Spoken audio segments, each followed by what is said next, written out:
yeah, and that we, I don't know, like the reason part of the reason I played the character is that a lot of how we are portrayed as either very tough people or like dances with wolves sort of thing, and I'm really like neither. I'm like a sort of skinny guy who's not particularly tough, and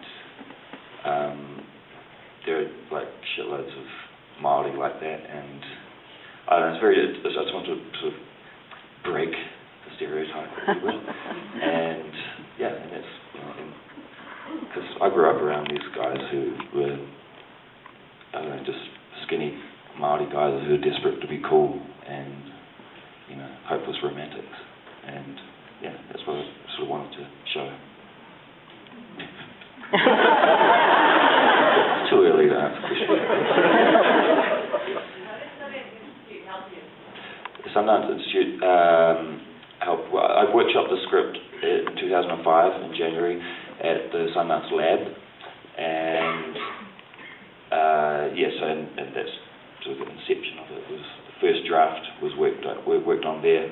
Then I made another film, Eagle vs. Shark, while I was still writing this. Well, thank you, you three people.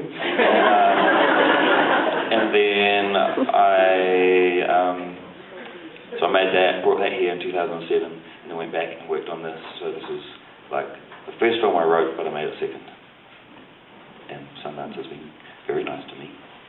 First of all, I adored it, and secondly, I thought that the way you transformed the little boy's vision with the drawing and then interspersing that reality was fabulous.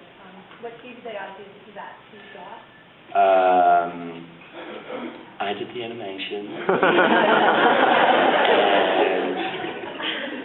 And the reason I was trying to find out ways of just showing what was going on in his head. And there are different ways that I'd thought of, and that was the cheapest. And I really love animation. In my last film, there's a lot of little animated sequences like that, but with stop motion.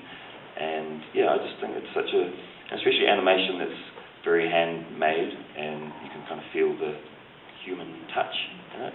And I mean, it's pretty crappy animation, but I think it's perfect for that character and for showing what's going on with him. Yeah. Have you ever considered stand-up?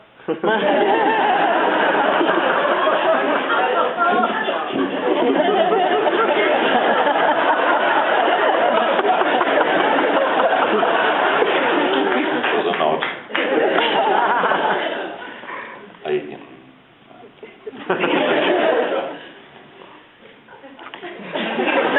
Days are over.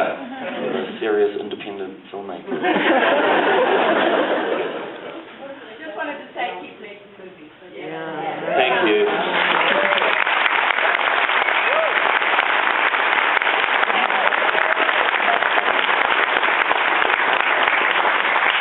What are the special challenges and opportunities of working with kids that age? The challenges of working with kids of that age. Just that they're horrible. They're beautiful, and the main challenge is you have to work to their rhythm and to their schedule. They dictate how you shoot.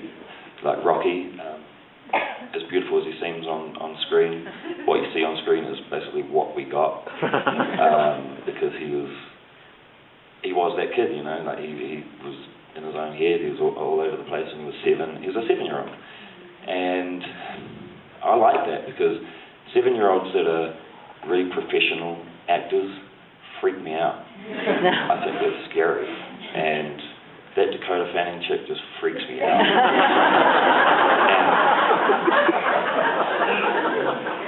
I'm glad I didn't use actors like that, because they're brilliant, but they're just scary.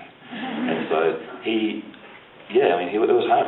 Sometimes he'd have a meltdown, and we'd have to go and take him down to the beach and play war for an hour until he decided, okay, I want to be an actor again. And that's you have to deal with it as much as you hate it, and as frustrating as it is, that you can't buy into that when you work with children. And that was the biggest challenge. But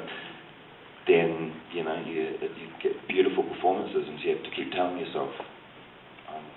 This is, very blessed to be capturing any of the stuff on film. Exhausted, eh? Had it. Well, thank you very much.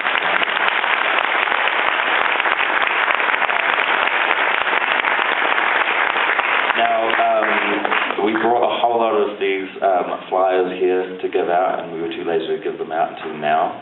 But they have a patch, crazy horses.